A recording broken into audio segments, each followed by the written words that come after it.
ils sont allumés, hein, tu disais. Comme ça fonctionne très bien comme ça. Merci Christophe. Et puis, la fille. Allez, c'est parti pour cette dernière, voilà, pour l'après-midi. Je reprends ma feuille. Donc là, on va aborder un sujet qui nous est cher au sein de l'association Elyséa pour plusieurs raisons.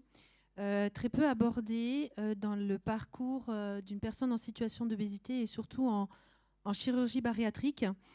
C'est tout ce qu'on peut appeler du report, voire même ce qu'on peut utiliser comme mot qui est l'addiction, et pour lequel on voulait sur cette 4e édition sensibiliser sur potentiellement ce qui pourrait se passer. Alors, pour cette intervention d'addiction, je vous remercie, docteur Duret. Vous êtes médecin au cabinet, donc la maison médicale de la rue de Vesoul à Saint-Claude, maison médicale Saint-Claude, rue de Vesoul à Besançon.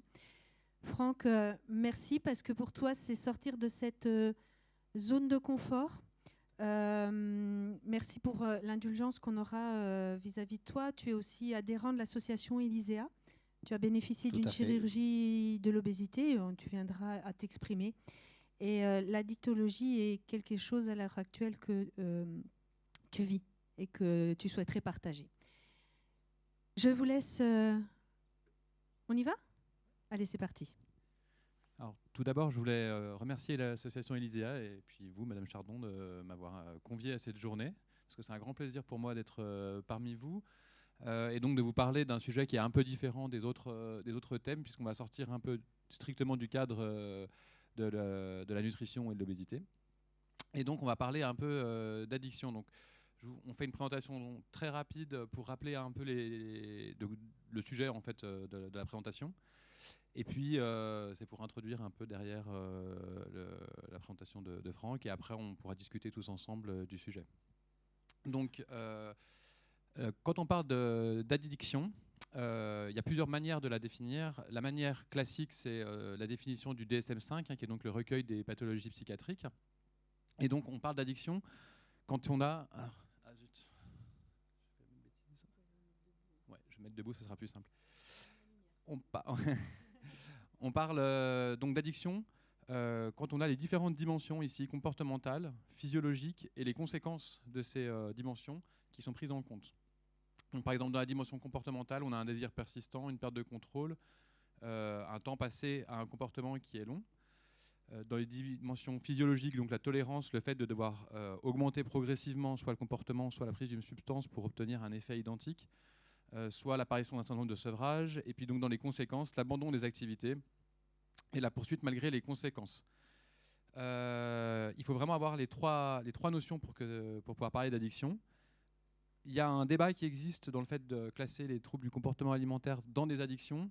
Et actuellement, en tout cas, ce n'est pas le cas, puisque l'alimentation est considérée comme un besoin physiologique de base. Et donc, ici, on parle de comportement et de consommation qui ne sont pas liés à des besoins physiologiques de base. Une autre définition qui me tient un peu plus à cœur, c'est celle qui a été définie par Olivenstein dans les années 70. L'addiction, c'est la rencontre entre un produit, un individu et un environnement. Alors, un produit avec ses caractéristiques, avec ses effets, qui peuvent être sédatifs, qui peuvent être euphorisantes, excitantes, qui peut avoir aussi une pharmacocinétique, et ça c'est très important en addictologie qui est particulière. Plus l'effet est rapide et plus il s'estompe vite, plus le potentiel addictologique est important. Un individu avec ses caractéristiques biologiques, par exemple le fait de résister ou pas de manière biologique à un effet d'un produit, avec bien sûr son vécu, et puis je rebondis du coup sur la présentation de ce matin de M. Benveniste, puisqu'on rencontre très fréquemment des problèmes de psychotrauma chez les personnes qu'on accompagne en addictologie, et puis avec toutes les caractéristiques sociales, avec la famille qui l'entoure, avec le travail, et puis un environnement, une société donnée, un moment donné. Pour vous donner un petit ordre d'idée comme ça, par exemple, 80% des soldats américains qui sont revenus de la guerre du Vietnam avaient les caractéristiques de définition d'une addiction à l'héroïne, et l'extrême majorité, en arrivant aux États-Unis, ne les avait plus en fait. simplement en changeant de contexte de vie complètement, l'addiction avait disparu. Donc c'est vraiment la rencontre entre ces trois éléments qui est importante, et c'est ces trois éléments-là sur lesquels on va devoir travailler en permanence quand on fait un accompagnement en addictologie. Alors, bon, on ne va pas parler de neurobiologie pendant 1 heure. Simplement, je voulais rappeler que l'addiction, c'était quelque chose qui avait à voir avec le circuit de la récompense. Je ne sais pas si ça parlait à tout le monde, c'est pour ça que je voulais quand même juste faire un petit rappel. En gros, notre système nerveux, il part de la moelle épinière, il remonte vers le cerveau, et puis en cours de route, il rencontre les structures de base du cerveau, qui sont celles qui vont dicter un peu nos comportements. Ça peut être les comportements alimentaires, ça peut être aussi les conduites addictives. Et tout ça, c'est lié à une structure qui s'appelle le striatum, qui est ici, et qui va en fait rendre de manière automatique les comportements. Chaque jour, on va avoir une dizaine de milliers de comportements automatiques dont on n'a pas conscience, et puis on va conscientiser à peu près 100. Donc heureusement qu'on a ces structures ici qui rendent automatique nos comportements toute la journée, parce que sinon on aurait une charge mentale qui serait effroyable et on n'arriverait pas à avoir une vie normale, en tout cas aussi complexe qu'on a actuellement. Et ces structures qui sont primordiales, mais finalement quand on regarde leur forme, leur taille, qui sont relativement petites, elles communiquent avec ici le cortex préfrontal, qui est la zone du contrôle du comportement, et qui fait donc partie du téléencéphale, de l'énorme majorité en fait, de notre cerveau. Tout ça pour dire que les automatismes, ça se combat et qu'on peut les conscientiser et travailler avec la conscience sur ces automatismes. Et donc, comment s'installe l'addiction? Alors, une théorie qui me plaît bien, c'est ce qu'on appelle la théorie de l'ornière. C'est le fait d'utiliser de manière stéréotypée le même comportement pour différentes fonctions rencontrées. Je suis triste, je ne sais pas, je vais dire je fume une cigarette. Je suis fatigué, je fume une cigarette. Je suis gay, je fais la fête avec mes amis, je fume une cigarette. Et en fait, à la fin, notre cerveau, automatiquement, va tout le temps prendre le chemin de « je veux fumer une cigarette ». Alors, ce qui est important là-dedans, c'est de se dire que plus on emprunte le chemin, plus il se creuse, et plus ça va être difficile d'en sortir. Donc plus on va remplir de fonctions différentes par ce comportement stéréotypé, et plus on va avoir de mal à sortir de l'ornière et aller chercher d'autres chemins sur le côté. Et plus ce chemin se creuse tôt dans la vie, et plus on va avoir du mal à en sortir, puisqu'en fait, on n'aura pas acquis les compétences psychosociales qui nous permettent de nous en sortir dans la vie. C'est quelque chose qui est important à prendre en compte quand on fait de l'addictologie, parce que souvent, on demande à des personnes de faire des efforts et de changer des choses dans leur vie, dont ils en sont complètement parfois incapables, parce qu'en fait, ils n'ont pas les compétences qui ont été mises en place. Par exemple, dans l'adolescence, on peut parler du cannabis, qui remplit beaucoup de fonctions. Et donc, on leur demande des efforts qui sont beaucoup trop importants. Il faut pouvoir s'adapter à la situation. Et donc ici, je voulais vous parler de la spécificité qui est liée à la consommation d'alcool après la chirurgie bariatrique. Alors, c'est Madame Chardon qui m'a interpellé par rapport à un article que je vais vous relater ici. Et donc, parce qu'il a été constaté une augmentation de la consommation d'alcool chez les personnes qui avaient eu une chirurgie bariatrique. Et ça s'explique par plusieurs choses. D'abord, il y a la modification de la modalité de consommation des aliments, puisqu'il devient plus difficile de manger des grandes quantités d'aliments qui sont solides, et l'alcool en elle-même est calorique, donc ça facilite l'absorption d'alcool. Il y a les modifications aussi des volumes de dilution qui sont liés à la perte de poids, et donc plus on perd de poids, plus le taux d'alcoolémie va augmenter. Et puis il y a une modification de la cinétique d'absorption qui va provoquer un effet d'ébriété, et donc cet effet d'ébriété va remplir une certaine fonction, en tout cas, chez les personnes, de manière plus rapide, et l'attrait pour l'alcool va augmenter. Alors, quand on est soignant, quand est-ce qu'on peut penser à des problèmes d'addiction chez des personnes qui ont une chirurgie bariatrique? Et bien d'abord, il faudrait y penser avant la chirurgie bariatrique, repérer systématiquement les troubles de conduite de substance. Et puis, de manière opportuniste, alors en tant que médecin généraliste, on a un éventail de situations où on peut discuter de consommation qui est important. Pour l'alcool, souvent, c'est sur les prises de sang. Et ça peut être aussi dans les troubles du sommeil, dans les problèmes conjugaux, les arrêts de travail. Et le tabac, par exemple, dans le cas des bronchites. Et puis quand on a les critères du DSM-5 dont je vous ai parlé juste avant qui apparaissent. Comment dépister? On va se centrer un petit peu sur l'alcool là tout de suite. Donc il y a 2 tests de référence qui existent. Le premier, désolé, je pense que ça ne sort pas du tout sur la diapo, c'est le test audit, qui est le test de référence, qui est assez complexe et qui prend quand même beaucoup de temps à réaliser en consultation, donc qui est assez peu réalisé en pratique, qui est beaucoup utilisé à visée de recherche parce qu'il est très reproductible. Et puis il y a le test FACE, qui est un test qui est beaucoup plus simple, vous voyez, puisqu'il comporte que 5 questions et qui sont très simples à mettre en œuvre pour pouvoir dépister. Le test FACE est mis en place dans une stratégie qu'on appelle RPIB, repérage précoce, intervention brève et repérage précoce.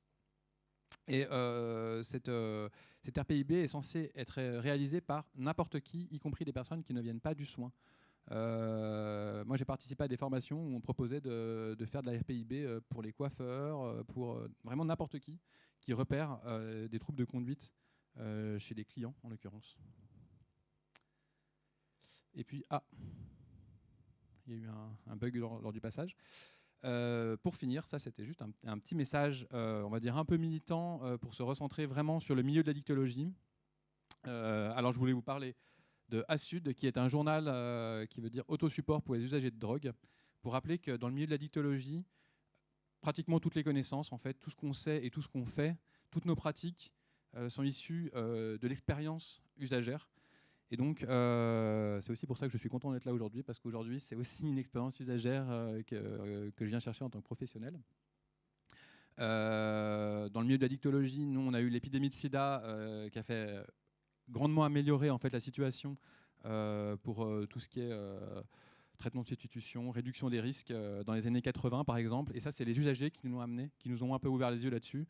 On a eu, par exemple, dans l'alcoolologie, l'apparition du baclofène, qui est une molécule qui diminue le craving, l'envie de consommer, qui est issu d'une expérience usagère. Alors c'était un médecin en l'occurrence, mais qui a rapporté les effets du baclofène dans la consommation d'alcool. Et puis la deuxième partie, hop là, décidément. Ah désolé. Donc la deuxième partie, c'était Support Don't Punish. C'est un collectif international qui milite pour le respect des droits en fait, aux usagers de drogue de consommer. Et ça me tient vraiment à cœur parce qu'en tant que soignant, on voit toute la journée en fait, nos patients usagers de drogue qui sont stigmatisés, y compris dans le milieu du soin, parce qu'ils ne font pas les choses comme il faut, parce qu'ils font des choses qui sont illégales, parce qu'ils ne sont jamais dans les clous, alors que notre rôle, c'est de les supporter, de les aider, d'avoir une attitude empathique et bienveillante en permanence, et que c'est qu'en ayant cette conduite-là qu'on arrive à comprendre ce qu'ils vivent et à améliorer leur situation. Voilà, je vous remercie. Merci.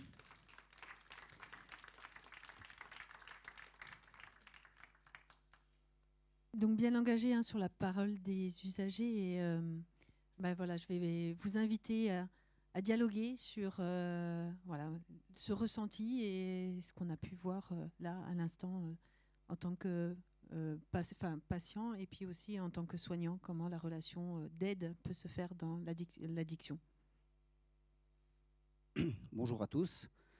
Donc en effet, j'étais déjà merci à Amandine pour cette confiance de pouvoir témoigner devant vous aujourd'hui.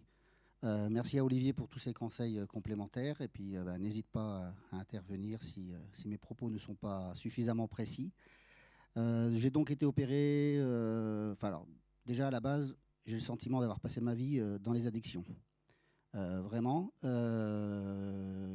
c'est un peu ce que je vais vous raconter maintenant.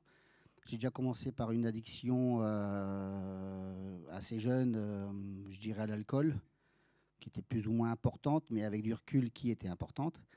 Ensuite, ça a été après l'armée, ça a été le surpoids, qui m'a jamais trop quitté. Il m'a permis de faire pas mal de choses parce que j'étais encore jeune et motivé.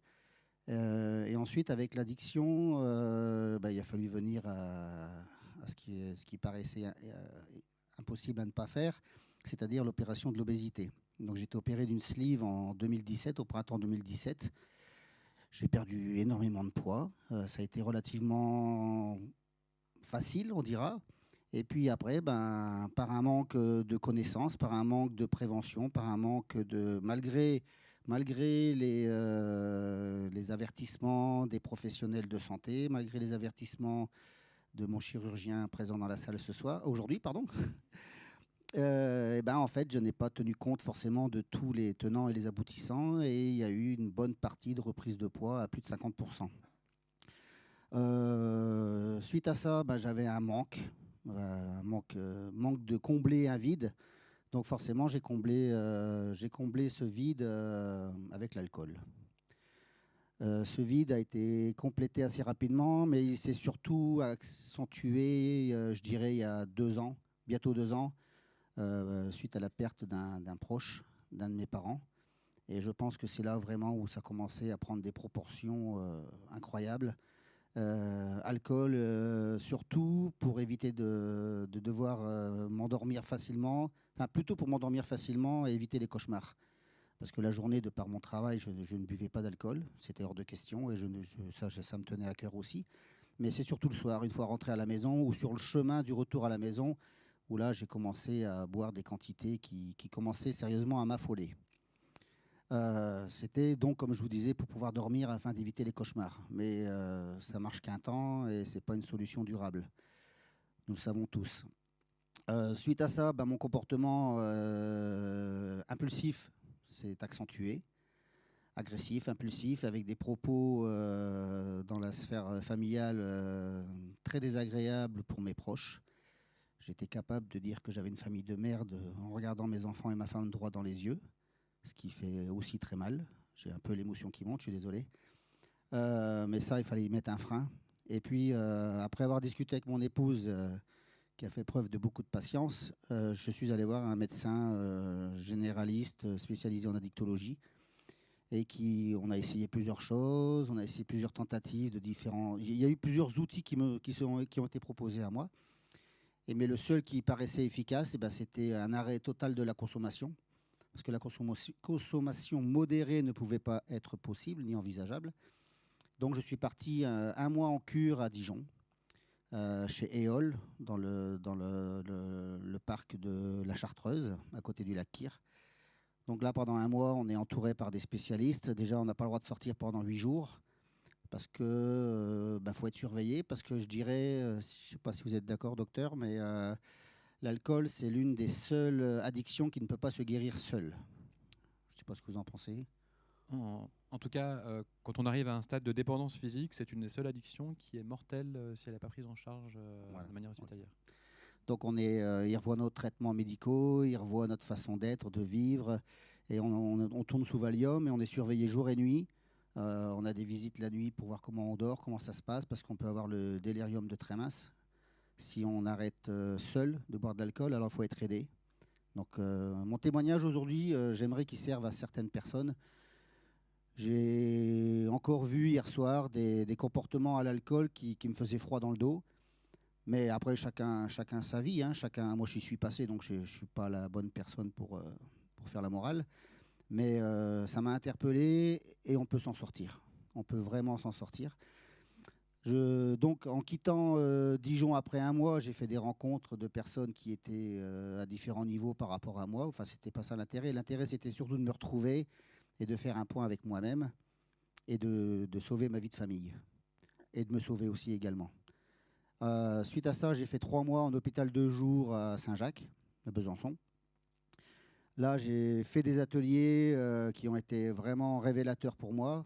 On a fait de la TCC, théorie comportementale et cognitive, cognitivo-comportementale et émotionnelle, de la neuropsy, de l'APA, activité physique adaptée, c'est bien ça? Ouais, ça, je me souviens. J'ai appris plein de choses. Donc aujourd'hui, pour les restituer, c'est encore un peu encore trop récent, quoi. Suite à ça, plus d'alcool pour l'instant. Pour l'instant, pourvu que ça dure. Je suis abstinent. Donc aujourd'hui, je peux le dire, je suis alcoolique abstinent. Voilà. Donc l'acceptation du terme alcoolique. J'ai travaillé là-dessus. Je me suis fait aider par des soignants, par des infirmiers compétents dans ce domaine. Et je suis abstinent depuis fin août, en fait, depuis que mon entrée en cure à Dijon. Suite à ça, c'en est venu la dépression. Comme l'a expliqué le docteur tout à l'heure, ça fait partie d'un cheminement, je dirais, mécanique, ou je ne sais pas comment on peut appeler ça. Les professionnels sauraient mieux le dire que moi. Mais une grosse dépression qui était latente, en fait. La dépression était là depuis de nombreuses années, je dirais même depuis l'enfance. J'ai fait de nombreuses dépressions, nombreuses récidives, et j'ai le sentiment d'être en thérapie depuis que je suis enfant. Voilà aussi, en enfance et l'adolescence, j'ai vécu des choses qu'un enfant ne devrait pas vivre. Donc tout ça, en fait, ça tournait dans ma tête en boucle, en boucle, en boucle. Plus aucune confiance en moi. Donc j'étais aussi addict à l'impulsivité, parce que j'entretenais cette impulsivité, cette agressivité. On ne pouvait pas me faire une queue de poisson en voiture, je rattrapais, je doublais la voiture, je m'arrêtais, enfin bref, voilà. Donc pourtant l'armée m'a bien calmé, mais c'est vite revenu quand même. Et je me faisais peur également, et je refusais de sortir dans des endroits où il y avait de la foule, tellement j'avais peur de mon comportement, de ce que j'aurais pu être capable de faire aux autres. Et ensuite, j'ai aussi continué à développer mon hypervigilance. Je suis quelqu'un d'hypervigilant. En rentrant dans la salle, je peux vous dire où sont les issues de secours, combien il y a de fenêtres, qui sont les personnes présentes, par où je peux me sauver ou par où quelqu'un pourrait rentrer. Enfin voilà, c'est des symptômes qui sont récurrents chez moi. Donc en hôpital de jour, en addictologie, ça s'est super bien passé, vraiment. Et j'ai noté une base de sécurité. C'est ce que disait ce matin Duncan. Une base de sécurité. C'est-à-dire qu'en fait, je me suis retrouvé, sans le vouloir, en sécurité à l'hôpital de jour. Je me suis déjà senti en sécurité quand j'étais en cure, mais à l'hôpital de jour, j'étais vraiment... Si vous voulez, je déposais les armes à l'entrée. Mais vraiment, c'est vraiment schématique, mais si je déposais vraiment les armes, c'est-à-dire que j'étais prêt à entendre, j'étais prêt à écouter, j'étais prêt à donner, j'étais prêt à transmettre, j'étais prêt à savoir, à comprendre tout ce qui n'allait pas en moi. Quand je ressortais, je reprenais les armes, mais moins violemment que quand j'y étais rentré au début. Et donc après, j'ai descendu 2 étages et je me suis retrouvé en hôpital de jour psychiatrie pour la dépression. Là, on a fait des ateliers sur les émotions, des ateliers sur les troubles anxieux, un atelier sur la dépression qui a duré 8 semaines et un atelier qui m'a fait un bien fou. C'est l'atelier sur la pleine conscience, mindfulness. La pleine conscience, alors c'est méditer en pleine conscience afin d'éviter la récidive. Et aujourd'hui, je ne pense qu'à ça. Je ne pense qu'à la non, pas la récidive. Je ne pense qu'à la pleine conscience, c'est-à-dire se brosser les dents en pleine conscience, être conscient du moment présent, manger en pleine conscience, échanger, discuter avec quelqu'un en pleine conscience. Là, c'est un moment, même si on est nombreux, c'est un moment en pleine conscience. C'est-à-dire que j'ai décidé de prendre soin de moi. J'ai décidé de reprendre goût à la vie. Pardon. J'ai décidé d'aller mieux. J'ai décidé de me battre. J'ai décidé de faire tout ce qui était nécessaire afin de enfin voir le soleil, c'est-à-dire avoir un avenir, espérer un avenir, profiter de chaque instant, de chaque moment, de voir mes enfants grandir, de profiter de moments présents avec ma femme. Et tous ces moments-là, pour moi, ils n'étaient pas envisageables en fait. En fait, je n'espérais qu'une chose, c'était mourir. J'ai appris aussi dans ces ateliers qu'on différencie deux rapports au suicide. C'est est-ce que vous pensez à la mort, ce qui est une chose, mais est-ce que vous pensez à la mort avec un scénario? Et moi, j'avais des pensées avec scénario. Et au bout d'un moment, c'est plus possible, parce que quand vous pensez qu'à une chose en croisant un camion, c'est que vous espérez que la roue éclate et puis qu'il vienne vous percuter, eh ben, vous vivez plus en fait. En fait, il n'y a plus de raison de vivre et c'est pas normal. C'est pas ça la vie. Donc depuis, j'ai la pleine conscience a rejoint aussi ma première addiction, c'est-à-dire la nourriture. Et depuis, j'ai revu des diètes, mais je les vois plus comme avant. C'est-à-dire, je les vois plus par besoin de perdre absolument du poids. Ce matin, j'ai entendu des témoignages qui disaient « je fais à manger, mais manger bon ». Donc là, on refait des plats, on redécouvre des plats, on recuisine, on refait des choses et on prend le temps de mastiquer, on prend le temps de mâcher, on prend le temps de vraiment de se faire plaisir. Donc vous voyez, on m'a dit tu seras toujours obèse à vie. Bon, ça fait une addiction. Tu seras toujours alcoolique à vie. Bon, ça fait une deuxième. Tu seras toujours en dépression, il faudra faire attention. Donc ça fait une troisième. Donc ça commence un peu à... Donc ok, j'accepte. On a vu dans les ateliers dépression à l'hôpital la matrice. La matrice, c'est un tableau. Sur la partie droite, vous avez les valeurs, ce qui vous permet de faire ces valeurs. Et dans la partie gauche, c'est ce qui vous éloigne de vos valeurs. Et ça, c'est des choses qu'on doit contrer. D'accord. Donc aujourd'hui, j'arrive à être aimant, se maintenir en forme, être solidaire pour les autres. Donc voilà, ce genre de choses, quoi. 2 petites minutes. Allez, je vais abréger. Donc je tenais à remercier surtout tous ceux qui ont cru en moi, tous ceux qui me font des compliments. Et vous savez que j'aime pas les compliments. On les entend, les compliments, mais j'ai encore du mal. C'est encore du mal à me pénétrer, ces compliments, aujourd'hui. J'y travaille. Et j'ai bien l'intention d'y arriver. J'ai bien l'intention de me reprendre en main. Je reprends le vélo, je reprends le sport adapté pour l'instant. Mais j'envisage bien reprendre une activité constante physique et intense. Et je voudrais remercier mes proches, mes amis qui sont présents aussi dans la salle. Certains amis sont présents. Mes proches, parce qu'ils sont là. Ils sont encore là aujourd'hui. Ils m'embrassent encore. Ils disent qu'ils m'aiment. Moi, je les aime aussi très fort. Et c'est pas facile, mais on est sur la bonne voie. Et alors, pour tout ça, merci. Merci pour votre écoute.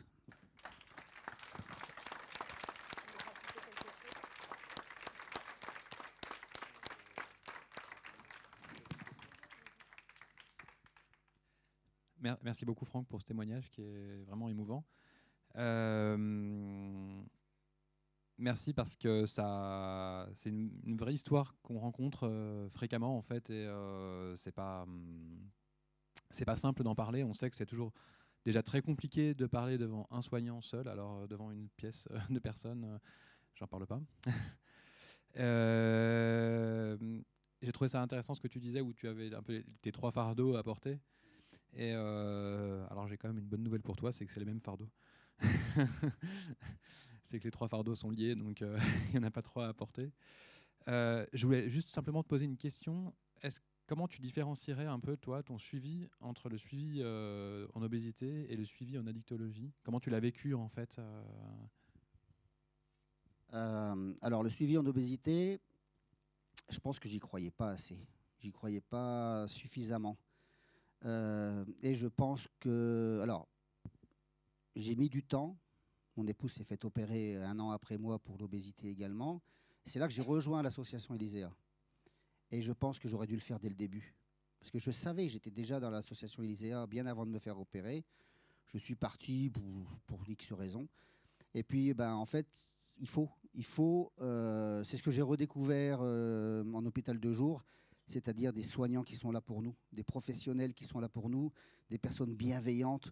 On se sent en sécurité, on n'est pas jugé, on est là pour prendre soin de nous. Ils sont là pour qu'on évolue, qu'on aille dans le bon sens. Et chez Elisea, c'est pas pour faire de la pub, mais c'est ce qui se passe. On a des ateliers culinaires, on a des ateliers sur le bien-être, on a des ateliers sur plein de domaines. On se rencontre, on est une bande de copains, on rigole, on fait les choses sérieusement plus ou moins. Enfin voilà, c'est important. C'est important. Ceux qui sont sur le chemin pour se faire opérer, si vous croyez que c'est la seule solution avec votre soignant, allez-y, faites-le. Faites-le, mais faites-le en pleine conscience. En pleine conscience, c'est-à-dire, c'est pas un coup de baguette. C'est pas parce que vous allez être opéré que vous serez maigre toute votre vie, que vous allez pouvoir rouler des mécaniques en maillot de bain l'été. Non, c'est faux. C'est complètement faux. C'est une vigilance de chaque instant. C'est vraiment chaque instant où il faut réfléchir à comment on mange, à ce que l'on mange, se donner les moyens d'y arriver, en fait. Et ça, je ne l'avais pas compris. Vraiment. Merci. Merci bien. Témoignage qui prouve effectivement que rien n'est acquis, que on a vite fait de basculer sans forcément s'en rendre compte. Après une chirurgie de l'obésité, il y a des chiffres qui sont parlants, qu'on mesure au niveau du congrès aussi, les congrès de la SOFCO, qu'on invite à tout à chacun de pouvoir en bénéficier. Merci d'avoir pris la parole, parce que l'addiction, c'est pas facile d'en parler, d'y mettre des mots. Et effectivement, quand tu dis dans une famille, on a vite fait de perdre une famille, de perdre son travail, de perdre tout simplement sa maison. Et c'est là qu'on voit que l'importance d'être entouré, d'être soutenu, d'être compris, non jugé, parce que la vie, il y a des hauts et des bas. Et c'est savoir ouvrir les portes et savoir nous ouvrir les portes. En tout cas, merci, docteur Duré, parce que vraiment, vous avez été partie prenante de ce moment-là. Merci d'avoir abordé l'addiction, et on espère continuer encore dans ce sens pour vraiment insuffler déjà du changement et qu'on puisse prendre la parole aussi. Merci beaucoup. Merci à vous. Et on va enchaîner avec Florian Saffer sur réparer le comportement, le modèle transdiagnostique et processuel. Donc, sorti de son 2e livre bientôt. Florian Saffer est diététicien spécialisé dans les troubles alimentaires, hypnose et approche comportementale. Et il forme avec le Centre de formation diététique et comportement. Il vient de Lyon. Merci beaucoup.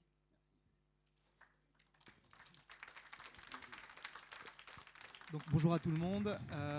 Très honoré d'être ici. Merci à Amandine, à l'association Elisea, à toutes les personnes qui ont contribué de près ou de loin à l'organisation de cette journée. Je suis très touché d'être ici. Je suis très ému par le témoignage de Franck, parce que je crois que ce monde ne manque pas d'intelligence. L'intelligence, on parle beaucoup d'intelligence artificielle, mais je crois que ce monde manque d'humanité, et que la majorité des problèmes dont on va faire face sont des problèmes plutôt en lien avec un défaut d'humanité. Je suis très touché par les témoignages et par ce que j'ai pu entendre. Je vais vous parler, moi, de réparer le comportement alimentaire. Et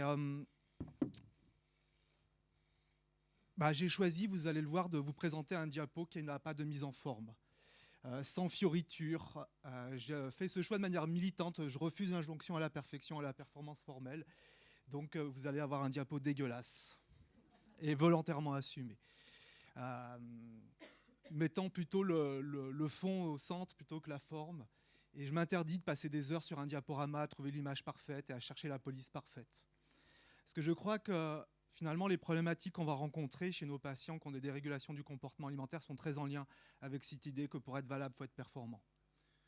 Donc il y a cette histoire que je voulais incarner.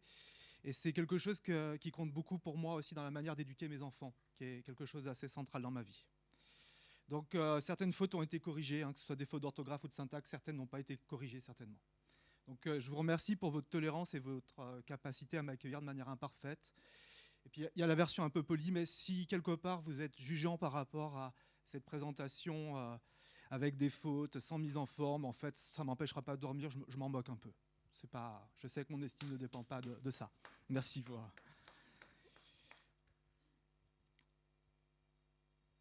Alors, ce qui va m'intéresser, en fait, ça va être cette histoire. Un de mes fils conducteurs, ça va être les comportements alimentaires fonctionnels. Parce que si on parle de réparation du comportement alimentaire, il va falloir se poser la question de qu'est-ce que c'est qu'un comportement alimentaire qui fonctionne. Et ça, c'est déjà une question que moi, je pose beaucoup aux patients. Moi, je suis diététicien de métier, puis formé aux thérapies comportementales et cognitives. Franck faisait référence tout à l'heure à la pleine conscience, à l'acte. C'est des choses que je connais depuis une vingtaine d'années maintenant. Donc, il y a cette idée qui m'importe beaucoup, c'est qu'est-ce que c'est qu'un comportement alimentaire qui fonctionne.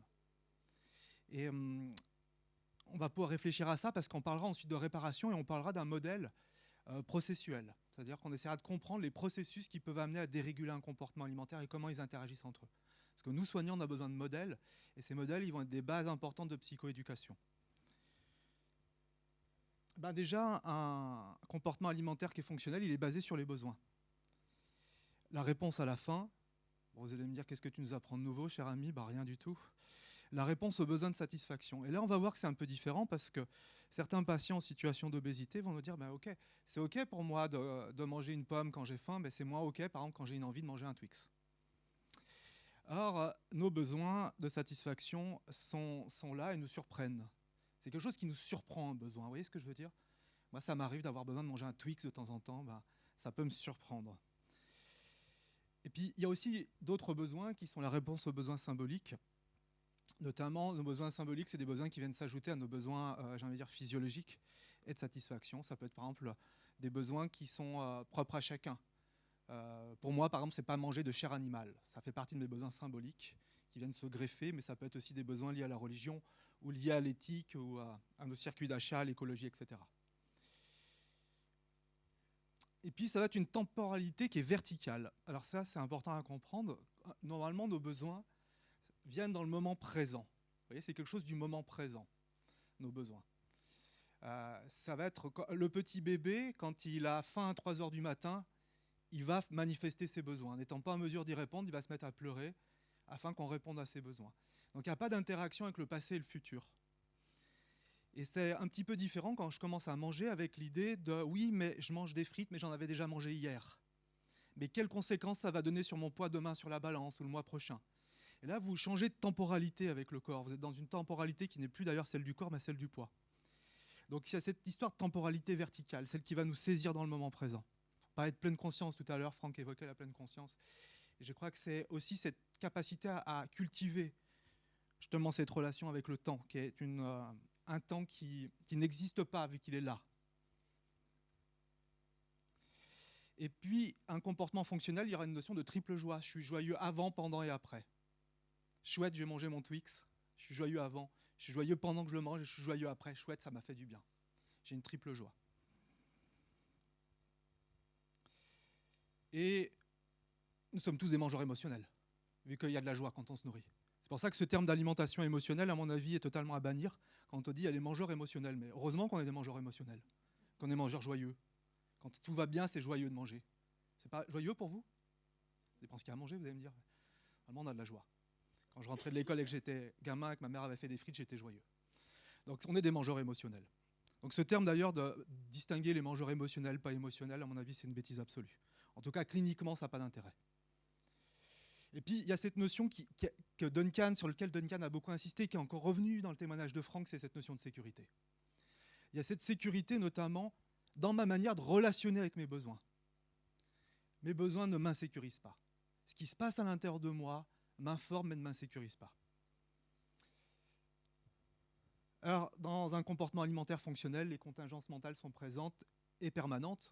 Qu'est-ce que ça veut dire? C'est-à-dire qu'on a un cerveau qui pense et qui va interférer, qui va tout le temps commenter ce qu'on fait. Mais ce n'est pas un problème. Ça devient un problème quand ça interfère avec la réponse sécure aux besoins. Alors, j'ai beaucoup réfléchi en fait, à des modèles de compréhension des dérégulations du comportement alimentaire en basant sur la littérature et la pratique clinique. C'est-à-dire qu'on a besoin de modèles pour aller évaluer chez nos patients comment ça se dérégule un comportement alimentaire. Et j'en arrive à un modèle qui me permet d'expliquer 95% selon des chiffres très officiels que j'ai inventés. Hein, ce 95% est un chiffre que j'ai totalement inventé. Donc selon des chiffres très officiels que j'invente, à peu près 95% des perturbations des comportements alimentaires peuvent s'expliquer par le modèle. En fait, ce n'est pas tout à fait vrai parce que vous avez deux types de perturbations qui ne rentrent pas du tout dans le modèle, qui sont notamment l'orthorexie et les arfides. Et c'est pour ça qu'à mon avis, ce n'est pas des troubles alimentaires. Alors, hop, je vais vous montrer ce modèle. Vous voyez, il part un peu dans tous les sens. Alors, je suis désolé, j'ai un peu soigné la présentation sur cette diapo, ce n'était pas volontaire. Donc, ce qui va m'intéresser, c'est, il y a un pointeur qui est, tac, tac, tac, ça. C'est qu'on va pouvoir voir que ces éléments-là peuvent être présents chez tous les patients comme ils peuvent être isolés. Ce qui est au cœur, c'est le comportement alimentaire dérégulé. Un des facteurs importants, ça va être les caractéristiques corporelles. Mes caractéristiques corporelles, Duncan a parlé des caractéristiques corporelles, sont des sources d'insécurité chez moi. Ce lien-là, c'est ce qu'on appelle, nous, dans notre jargon, en TCC, un lien fonctionnel. Il y a un lien fonctionnel entre ça et ça. Et cette insécurité, vous voyez, qui a été largement abordée ce matin, hein, ce que Duncan vous a présenté fait totalement le lien, cette insécurité peut amener à elle-même à des dérégulations alimentaires. Vous allez chez votre médecin, j'ai une patiente qui me raconte ça, elle va chez son gynécologue pour son check-up annuel et lui dit « Vous avez encore pris du poids depuis l'année dernière ». Donc ces caractéristiques corporelles créent de l'insécurité. Elle me dit dans les 24 heures qu'on suivit, j'ai eu une crise hyperphagique. Donc l'insécurité peut augmenter l'impulsivité alimentaire. C'est un facteur majeur en fait, d'impulsivité alimentaire, de trouble de l'impulsivité. L'insécurité peut vous amener aussi à tenter de contrôler, d'être en rupture justement avec vos besoins. Fin plaisir. Donc des tentatives de rupture. Mais ces tentatives de rupture vont impacter l'insécurité avec deux effets. Un premier effet à court terme qui est le sentiment de soulagement, ou d'excitation d'ailleurs. Chouette, j'ai réussi à me contrôler. Puis derrière, vous allez vous retrouver avec tout le temps les mêmes conséquences qui sont tout le temps les mêmes, une fois que le sentiment de soulagement est passé, qui est frustration, obsession, compulsion. Donc vous voyez, ça nous ramène dans l'impulsivité. Puis à côté de ça, vous avez aussi l'impulsivité, elle peut être indépendante de l'insécurité de la restriction. On a beaucoup de patients qui vont avoir des perturbations alimentaires qu'on appelle l'externalité, qui sont des perturbations liées à des troubles impulsifs. On sait que par exemple les troubles de l'impulsivité alimentaire sont aussi davantage rencontrés. On voit que c'est une comorbidité fréquente de l'obésité qui est le TDAH. Donc on peut voir que certaines personnes ont plus d'impulsivité alimentaire. L'impulsivité alimentaire pouvant être en lien avec l'insécurité et la restriction, mais peut être aussi isolée. Vous voyez, on n'est pas tous égaux. Vous voyez, quand on va dans un buffet à volonté, on voit qu'on n'est pas tous égaux face à la réponse impulsive qu'on va avoir. Certaines personnes dans un buffet à volonté vont manger un peu plus que d'habitude, certaines personnes vont manger franchement plus que d'habitude et certaines personnes vont manger jusqu'à se rendre malade. Donc ça, c'est plutôt le versant impulsivité, recherche de sensations. Puis on peut voir qu'il y a aussi la conscience interoceptive qui peut être déficiente, la capacité à ressentir ce que notre corps nous envoie comme information. Donc si je ne suis pas en mesure de recevoir les informations de mon corps, j'aurai aussi du mal à ajuster mon comportement alimentaire. Mais ce qu'on sait, c'est que d'avoir une mauvaise compétence interoceptive augmente le sentiment d'insécurité et que le sentiment d'insécurité entraîne une altération des compétences interoceptives, la capacité à ressentir ce qui se passe dans le corps. On a montré par exemple que chez les gens qui avaient des perturbations du comportement alimentaire, ils avaient davantage tendance à percevoir leur expérience interoceptive comme insécurisante, comme des menaces, et non pas comme des éléments informatifs. Parce que normalement, l'expérience interoceptive est informative. Donc on a un modèle, et puis ce qui va être important sur ce modèle, pour nous cliniciens déjà, ça va être Ah oui, pardon, j'ai assez de diapos. Vous avez vu, c'est très imparfait mon truc, tant mieux, chouette. Finalement, comment on sait qu'on est dans une relation insécure avec les besoins, parce que vous voyez que c'est une place importante, cette notion de relation insécure avec les besoins, c'est qu'on a le sentiment d'être dans un dilemme qui est insoutenable. Ce dilemme insoutenable, il va se traduire par deux options. Il n'y en a que deux options. La première, c'est je dois contrôler mes besoins, avec un bref soulagement, frustration, obsession, compulsion. Et la deuxième option, vous allez voir, elle n'est pas mieux, c'est je peux répondre à mes besoins, qui sont la faim et la gourmandise, mais avec la honte et la culpabilité et l'augmentation de mes préoccupations en termes d'image corporelle, avec le sentiment de devoir privilégier l'option 1. Et que tout ça, ça tourne en boucle. Là, c'est ce que j'appelle la réponse insécure aux besoins, qui est un facteur majeur de dérégulation des conduites alimentaires.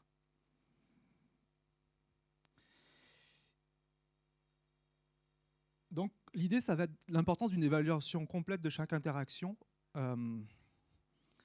Donc, avec le modèle que je vous ai montré, ce modèle transdiagnostique, c'est de pouvoir faire des évaluations. Et ça, c'est important pour nous cliniciens d'évaluer où en est le patient, faire un bilan et faire de l'analyse fonctionnelle. Donc, par rapport aux différents éléments qu'on a vus, on va faire justement des questions fonctionnelles avec des échelles entre 0 et 10. À quel niveau vos caractéristiques corporelles sont une source d'insécurité pour vous, entre 0 et 10 ? À quel niveau sentez-vous une pression qui vous pousse à contrôler votre faim et votre gourmandise ? À quel niveau vous sentez-vous coupable ou honteux de manger un aliment calorique qui vous fait envie ? Parce que vous voyez dans le modèle, je ne sais pas si j'ai moyen de revenir en arrière. Tac, tac, tac. Chaque fois que vous avez eu un comportement dérégulé, vient se rajouter une couche d'insécurité. C'est la flèche qui est là. Notamment le sentiment de honte. Et ce sentiment de honte, vous voyez, il va réactiver soit le contrôle, soit l'impulsivité. Donc on voit que dès que le comportement se dérégule, il y a le sentiment de honte, mais aussi la réaugmentation des préoccupations en termes d'image corporelle. Donc ce sentiment de honte, d'insécurité, il a quelque chose de central dans les dérégulations des conduites alimentaires. Donc vous voyez, l'idée, c'est d'interroger les liens. À quel niveau vos caractéristiques corporelles sont une source d'insécurité, etc. Donc on va faire une évaluation qui est assez exhaustive. Moi, j'évalue chaque patient que je rencontre au cabinet, qui soit en situation d'obésité, de surpoids ou non. Parce que vous savez peut-être que les troubles des conduites alimentaires sévères, ça touche 1 million de personnes, mais si on élargit aux perturbations des conduites alimentaires, TCA au sens subclinique, on arrive plutôt à 7 millions de personnes. Et qu'un des critères d'avoir un TCA, d'avoir des perturbations des conduites alimentaires, c'est de chercher à perdre du poids. Donc les patients sont très présents dans les cabinets diététiques et la majorité des patients qui ont des TCA subcliniques ne sont pas diagnostiqués, voire même ont rencontré des professionnels qui ont aggravé la situation. Ça, je l'ai vu. Donc on va poser des questions, on va évaluer en fait, à quel niveau vos émotions inconfortables augmentent-elles votre impulsivité à manger, à quel niveau arrivez-vous à faire confiance à vos besoins, etc., etc. Donc si on regarde un petit peu avec ce modèle, c'est pour mettre en évidence ce qu'on appelle des boucles dans l'analyse fonctionnelle. Par exemple, Jeanne n'aime pas son corps, elle a honte, donc vous voyez, elle éprouve une insécurité corporelle. Elle se dit tous les matins qu'elle doit contrôler sa gourmandise, donc vous voyez, elle essaie d'activer la boucle de contrôle. Elle ressent une pression, insécurité qui augmente son impulsivité à manger. Chaque fois qu'elle se dit qu'elle devrait contrôler, même sans vraiment le faire, elle ressent une insécurité qui augmente. Lorsqu'elle craque, elle mange coupée de son corps, dissociée. Donika nous a parlé de dissociation tout à l'heure. C'est exactement ça, trop et trop rapidement. Et derrière, elle ressent de la honte. Puis vous voyez, tout ça, ça tourne en boucle, ce qu'on appelle une boucle coincée. Donc là, voilà, sur la boucle de Jeanne, c'est que ses caractéristiques corporelles l'amènent à de l'insécurité. Elle essaye de faire de la boucle jaune sans vraiment y arriver. Ça augmente son impulsivité. Et derrière, quand son comportement se dérégule, elle se trouve nulle et de plus en plus préoccupée. Et ça tourne en boucle.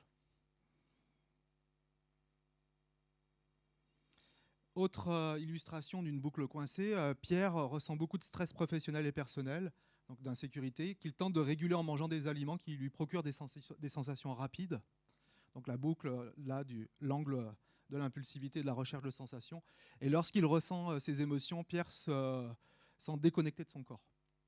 Ce comportement l'amène à ressentir de la honte, amplification de l'insécurité, et aussi un sentiment d'impuissance qui augmente son sentiment d'insécurité. Donc vous voyez, c'est quelque chose qu'on va faire systématiquement, faire de l'évaluation avec nos patients de leur processus. C'est un modèle processuel que je viens de vous montrer, et des interactions entre les processus, qui va nous donner, nous, des pistes en fait cliniques, parce que c'est ça qui nous intéresse, c'est d'avoir pouvoir psychoéduquer le patient et bien évidemment avoir des pistes d'orientation clinique. J'ai aucune idée du temps qui me reste, Amandine, et je suis un obsessionnel de respecter le délai. Il me reste 30 minutes. Sur les 30 minutes prévues, c'est ça? Parce qu'il y a 15 minutes de questions, c'est ça? Okay. Alors, ce qu'il faut bien comprendre, c'est que la grossophobie va être un facteur majeur d'entretien. Et on doit comprendre comment la grossophobie, notamment la grossophobie qui est intériorisée, va être un facteur d'entretien des dérégulations des conduites alimentaires.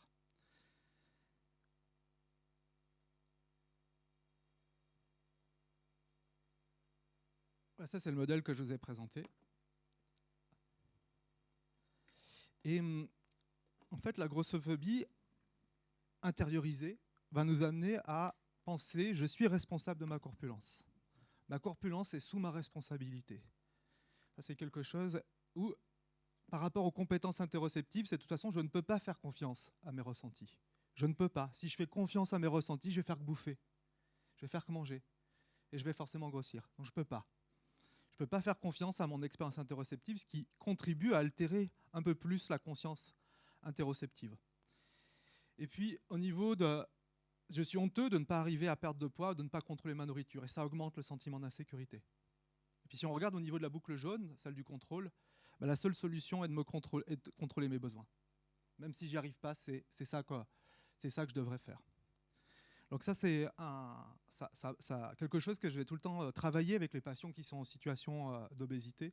Donc ça, c'est le modèle que je présente, que j'évalue. Et ça va me permettre de voir en fait qu'est-ce qu'on va devoir réparer de manière interdisciplinaire. À quel niveau on doit agir. À quel niveau on doit agir, et je pense notamment à tous les patients qui sont en parcours de chirurgie de l'obésité. Ça va me servir de bilan éducatif quelque part, et puis ça va me permettre de coordonner, de diriger le soin. Et en fonction de comment c'est cassé, faut d'abord réparer. Donc généralement, pour la majorité des patients que je reçois, c'est cassé à plusieurs niveaux. J'ai très peu de patients chez qui c'est pas cassé. Et le temps de réparation moyen que j'estime, selon comment c'est cassé, ça va être plutôt 2 années. En moyenne, ça va être un travail intensif de 2 années. Donc pour moi, qui est une condition en fait de pouvoir commencer à accéder à un traitement, et je pense que ça va être un peu la même chose. On en parlait avec Céline Durand tout à l'heure, ça va être un peu la même chose aussi dans les traitements aussi médicamenteux de l'obésité. On est un peu dans une sorte d'illusion que ça répare tout, et on voit avec le recul que c'est pas tout à fait le cas. Bien que ça peut, par exemple les traitements médicamenteux peuvent redonner de la confiance dans l'expérience interoceptive par exemple, ou peuvent du coup montrer qu'on n'a pas besoin de mettre du contrôle pour réguler. Donc ça, je pense que c'est des traitements qui peuvent aussi contribuer à la réparation. On ne s'interdit rien qui peut réparer.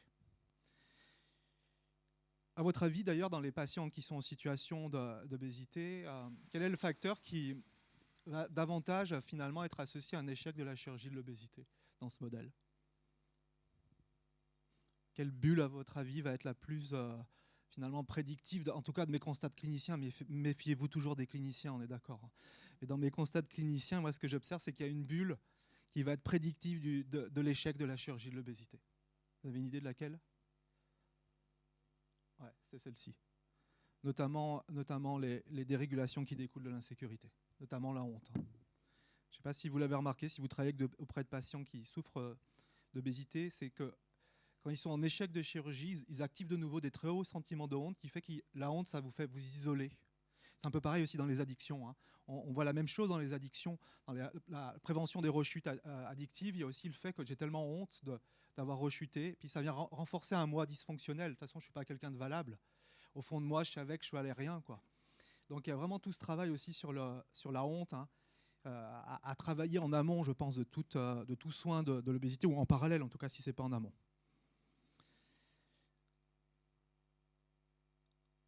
Alors, ça, c'est un questionnaire qui n'a aucune valeur parce qu'il n'a pas été soumis à la recherche, etc. C'est vraiment un questionnaire d'utilisation clinique. En tout cas, cliniquement, ça me sert. Ça va me permettre en fait, d'évaluer, ça c'est mon organisme de formation qui a développé ce questionnaire, mais qui est plutôt un questionnaire pour les cliniciens et avec toutes les limites qu'il a. Hein, il n'a pas été soumis à la recherche. Ça va être d'évaluer en fait, la grossophobie internalisée chez nos patients, vu que c'est un facteur majeur de dérégulation des conduites alimentaires. Donc c'est 10 questions. Je pense que si j'avais plus de volonté, je pourrais contrôler mon poids. Je crois que mon surpoids est dû à un manque de discipline de ma part. Je me sens coupable lorsque je mange des aliments considérés comme interdits ou mauvais. J'ai l'impression que mon poids est une conséquence de mes échecs personnels. Je m'en veux de ne pas réussir à suivre un régime sur le long terme. Je ressens de la honte lorsque je mange en public, car j'ai peur d'être perçu comme quelqu'un de sans volonté. Je pense que si je faisais plus d'efforts, je pourrais être mince. Je me force parfois à adopter des comportements alimentaires très restrictifs pour me prouver que j'ai de la volonté. Je me dis souvent que je devrais mieux me contrôler pour ne pas être en surpoids. Et je crois que les personnes en surpoids manquent généralement de volonté. Donc ça me permet en fait d'évaluer en fait le niveau de grossophobie internalisée et de revenir sur le modèle transdiagnostique que je vous ai montré pour voir comment ça agissait. Donc avec des scores, mais comme je vous dis, c'est plutôt un questionnaire de clinicien et qui va nous permettre de l'échange clinique plutôt que de scorer et de mettre, parce qu'il n'a pas été soumis à la recherche. Donc quand je travaille avec des patients qui sont, par exemple, dans les parcours de chirurgie de l'obésité, jusqu'à l'heure d'aujourd'hui, j'ai eu personne qui était ici. La majorité de mes patients sont dans des scores extrêmement élevés de grossophobie internalisée, qui s'apparente, à mon avis, qui est la conséquence de ce que Duncan vous expliquait ce matin d'un trauma complexe. Trauma sociétal, même, on pourrait dire. Quand vous avez entendu toute votre vie que vous étiez quelqu'un de faible, que vous manquiez de volonté, c'est terrible. La semaine dernière, j'étais à Lyon, et je me rendais à Lyon pour donner un cours à la fac, là, et puis j'étais très en retard, donc j'ai pas eu l'occasion de manger le matin, et je me suis acheté un pain au chocolat que j'ai mangé dans le métro. Et ce même jour, il y avait une personne en situation d'obésité qui mangeait aussi une viennoiserie dans le métro, et il y a une maman qui dit à sa fille « Regarde si tu veux pas finir comme la dame ». C'était dégueulasse parce que moi j'ai mangé le même pain au chocolat et peut-être que cette personne, tout comme moi, était en retard ce jour-là. Et vous voyez, moi j'étais invisible. J'étais totalement invisible. Je n'existais pas et cette personne qui faisait rien, qui ne commettait aucun crime, on est d'accord, qui mangeait comme moi, a été jugée publiquement comme quelqu'un qui était faible. Donc on comprend aussi que cette grossophobie internalisée, elle ne sort pas de nulle part. Hein. J'enfonce des portes ouvertes, on est d'accord. Hein. Moi, quand je vais chez mon médecin parce que j'ai mal à la cheville, j'ai une radio, je n'ai pas une pesée. Vous voyez ce que je veux dire? Et c'est aussi un privilège d'être un homme blanc mince comme je suis. Je le vois. C'est quand même quelque chose qui m'épargne de vivre des stigmatisations qui sont pour moi, qui n'ont pas leur place dans la médecine. J'enfonce des portes ouvertes. Alors, l'idée, ça va être comment on va pouvoir, nous, à partir de ce modèle et des évaluations qu'on fait, sur quel axe on va pouvoir travailler. Moi, je travaille avec notamment les outils de la thérapie d'acceptation d'engagement, qui est une thérapie comportementale et cognitive de 3e génération. Globalement, la thérapie d'acceptation d'engagement va reposer sur trois grands axes. Il y aura un premier axe qui va être la reconnexion, la connexion. Le deuxième axe, ça va être les actions. Puis le troisième axe, ça va être la libération. Donc la connexion, qu'est-ce qu'on va reconnecter? Ça a été évoqué quelque part dans le témoignage précédent, ça va être reconnecter aussi les besoins alimentaires de manière sécure. C'est vraiment cette histoire de ce que moi, ce que j'appelle pas pleine conscience, parce que j'ai horreur de ce terme, parce que c'est trop bouddhiste pour moi, mais vraiment de reconnecter le vivant en nous. Donc reconnecter les besoins alimentaires de manière sécure, on va faire tout un travail de réparation, la réparation aux besoins, pour relationner de manière sécure avec mes besoins. Et la seule manière de relationner de manière sécure avec les besoins, c'est de retirer le poids de l'équation. Du moment où le poids intervient avec vos besoins, vous ne pouvez plus être en sécurité. Vous êtes forcément dans un état préoccupé. Si je commence à m'inquiéter des conséquences de la pizza sur mon poids, je ne peux plus relationner de manière sécure avec les besoins. Donc une des conditions de la réparation d'un comportement alimentaire, c'est qu'on retire le poids de l'équation des choix alimentaires. Le poids n'intervient plus. Ce qui va demander un vrai travail de deuil. Je parle bien d'un travail de deuil. Parce que agir sur mon poids, ça me donne quand même une illusion de maîtrise. Donc sortir le poids de l'équation, je viens d'en parler. Reconnecter les émotions de manière sécure. Donc là, vous voyez, on va beaucoup travailler en binôme avec les psychologues pour que la relation aux émotions, que les émotions ne soient pas des sources d'insécurité. C'est pour ça que quand on dit les émotions, ça fait manger, ben c'est faux. Ce n'est pas les émotions qui font manger, c'est le rapport insécure qu'on a avec nos émotions. Ce n'est pas tout à fait la même chose, c'est une question de relation aux émotions. La littérature scientifique en parle abondamment. Ce n'est pas nos émotions le problème. Alors moi, j'adore être anxieux, par exemple. C'est un truc que j'adore, l'anxiété. Être devant vous anxieux, c'est un truc que j'adore. Je relationne bien avec l'anxiété. Je me dis que si je suis anxieux, c'est bon signe. C'est que je suis vivant. Donc c'est cool. Par contre, je pourrais relationner de manière problématique mon anxiété, quelque chose qui me menace. Donc ce n'est pas une question d'émotion. Les émotions sont des faibles perturbateurs des conduites alimentaires. C'est le rapport insécure que j'ai avec mes émotions qui pose problème. Donc reconnecter les besoins extra-alimentaires, et ça c'est hyper important dans notre métier de diète, reconnecter qu'est-ce que c'est que le besoin de repos, qu'est-ce que c'est que la soif, qu'est-ce que c'est que le besoin de sociabilité et d'isolement. Tout le monde voit ce que c'est le besoin de sociabilité et d'isolement. Il y a des moments où on a envie d'être seul. Voilà, j'ai parlé avec beaucoup de monde, là je suis là depuis 2 jours, j'ai discuté avec plein de monde, là je vais rentrer chez moi, je vais avoir envie de voir personne. Ça fait partie de mes besoins, mais des fois on a des besoins de sociabilité. Des fois on a des besoins hydriques, des besoins de mouvement. Donc on va beaucoup travailler en fait sur reconnecter le patient à ce qui se passe en eux et comment leur corps parle avec eux. Puis reconnecter le soi profond, c'est un soi qui est non parasité par les moi pas assez. Vous voyez un peu ce que c'est le moi qui est parasité par moi égale pas assez. Moi égale pas assez par exemple performant. Ou moi égale mauvais par exemple. Donc il y a tout ce travail de reconnecter, c'est pour ça qu'on va beaucoup utiliser les approches psychocorporelles. Et je vois d'ailleurs le soin diététique comme un soin psychocorporel. C'est de la vie qui rentre dans de la vie, la nourriture. Hein. C'est de la vie qui va nous permettre de la vie qui rentre dans de la vie. Pour moi, la diététique, c'est une science qui va harmoniser le vivant en nous, quoi. Autant à un niveau physique qu'émotionnel, et voire même à un niveau symbolique. Notre deuxième axe, voyez, c'est CAL. C'est le petit jeu de mots pour les diètes, la CAL, mais ce n'est pas les calories, vous voyez, c'est connexion, action, libération. Notre deuxième, ça va être vraiment de s'engager. Et on sait que l'engagement est extrêmement important, et ça revenait aussi dans le témoignage de Franck, c'est aussi en se réengageant dans des choses concrètes qu'on va pouvoir retrouver de la liberté. Simplement, l'engagement, il ne va plus être contre le corps, il va être pour le corps et avec le corps. On va changer les fonctions de l'engagement. Tout le monde a déjà fait du sport pour se faire du bien. Ça vous va, faire une rando Il y en a qui ont déjà essayé de faire du sport pour perdre du poids. Il y en a qui ont déjà essayé de manger des légumes pour se faire du bien. Il y en a déjà qui ont essayé de manger des légumes pour perdre du poids. C'est le même comportement, mais ça n'a pas les mêmes fonctions. Il y a une référence à la matrice de l'acte, là, c'est les choses au service des valeurs. Et chaque fois que vous faites des choses contre votre corps, vous êtes forcément dans une relation insécure avec lui. Donc là, l'idée, c'est de réorienter les comportements de manière très active au service du corps.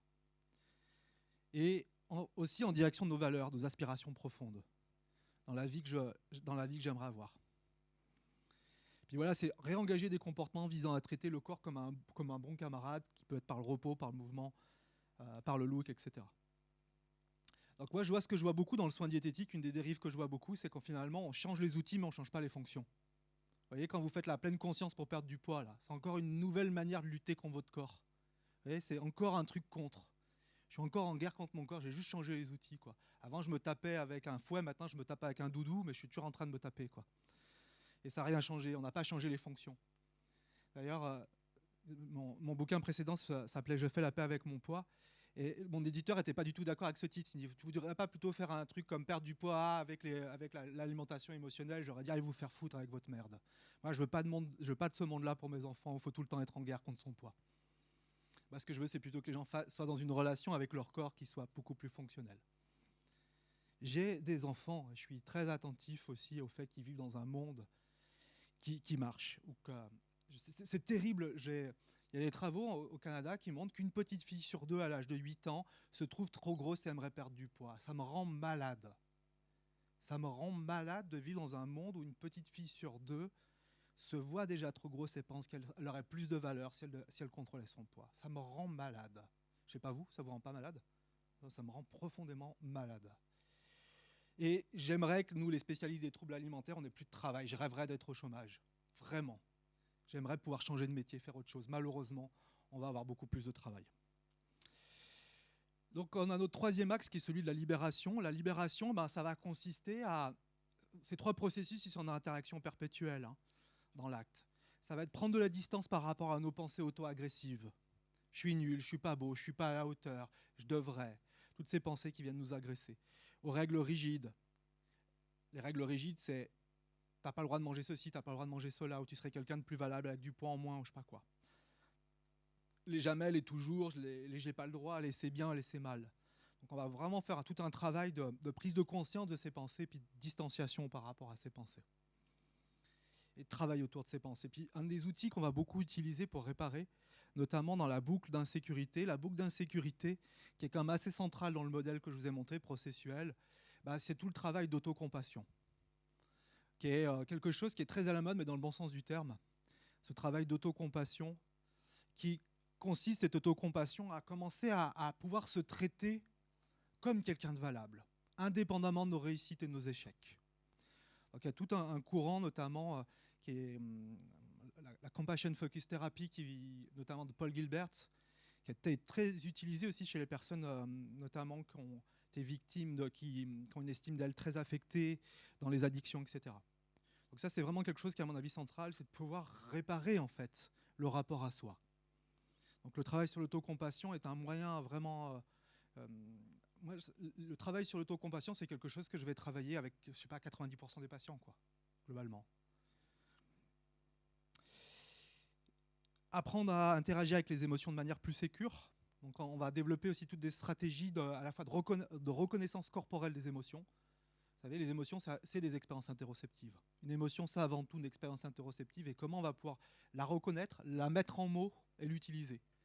C'est notamment les travaux de Lisa Feldman-Barrett qui met en évidence la notion de granularité émotionnelle. Quand vous êtes en mesure de traduire une expérience interoceptive en mots et que vous êtes capable de nuancer cette expérience interoceptive, vous êtes déjà en train de réguler vos émotions.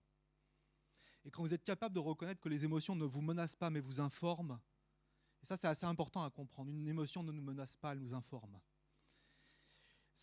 Donc il y a tout ce travail autour des émotions, du rapport sécure à l'émotion. Et puis bien sûr, Duncan en a parlé longuement, donc je ne vais pas m'étaler là-dessus, c'est réparer les psychotraumas développementaux et complexes. Tout le monde voit ce que c'est qu'un traumatisme, un psychotrauma développemental? C'est que les carences, finalement, j'ai développé des carences dans mon enfance, notamment mes 8 premières années de vie, qui fait que je ne fonctionne pas bien. Donc ça va être aussi important dans le travail qu'on fait aussi avec nos patients, c'est de pouvoir être sur ces 3 axes, de les aider à mieux se reconnecter à ce qui se passe en eux, de reconnecter quelque chose de sécure, de pouvoir vraiment réengager leur comportement vers des actions qui peuvent être des actions pro-santé. Mais vous voyez, c'est plus tout à fait la même chose si je décide d'aller marcher pour me faire du bien que de marcher pour perdre du poids. Et c'est plus du tout la même chose. Même se réengager en termes de féminité, de masculinité, avec le corps que j'ai. Dans nos actions, il va y avoir ça, puis ça demande vraiment ce travail de libération. En parallèle, on est souvent sur ces 3 axes.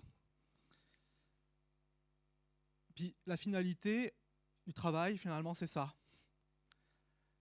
C'est reconstruire les 3 dimensions qui permettent à un être humain de fonctionner correctement.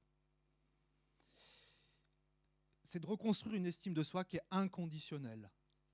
Peu importe mes réussites, mes échecs, mes joies, les caractéristiques de mon corps, mes peines, je suis quelqu'un de valable. Je suis quelqu'un de valable. Ma valeur n'est pas déterminée. C'est pour ça que je vous ai fait une présentation sans aucune fioriture, sans mise en forme, dégueulasse, avec certainement des fautes. Parce que c'est important, le fait que ma présentation était dégueulasse avec des fautes et tout, ne change pas la valeur que je m'accorde.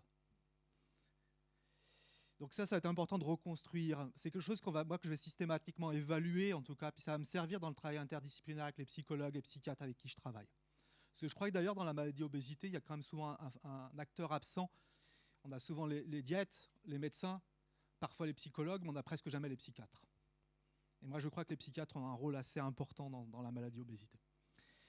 Donc il y a cette facette de reconstruire une estime de soi inconditionnelle, ne serait-ce qu'un tout petit peu, de tendre vers une estime de soi qui soit inconditionnelle dans une société où, quand vous réussissez à l'école, vous êtes plus valorisé que quand vous ne réussissez pas.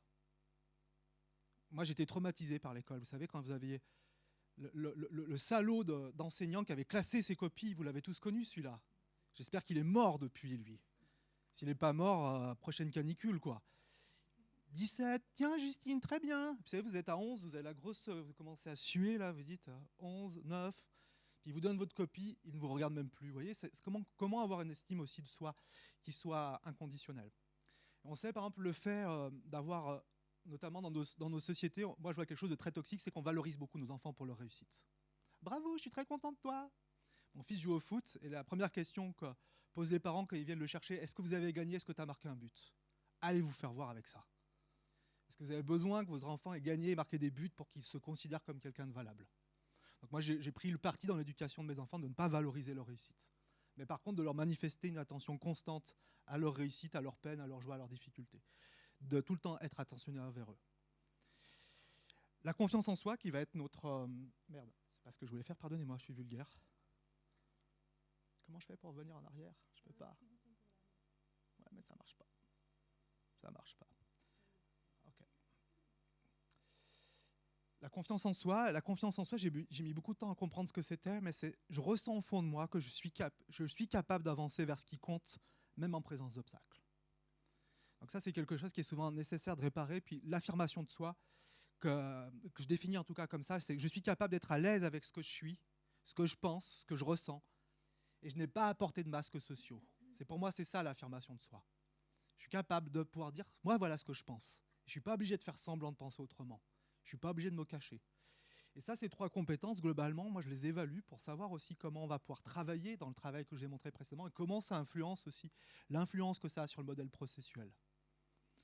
Parce que globalement, si vous avez une estime de vous qui est inconditionnelle, que vous preniez du poids, que vous en perdez, ça ne change pas grand-chose, même si ça vous fait vivre des émotions, vous voyez ce que je veux dire.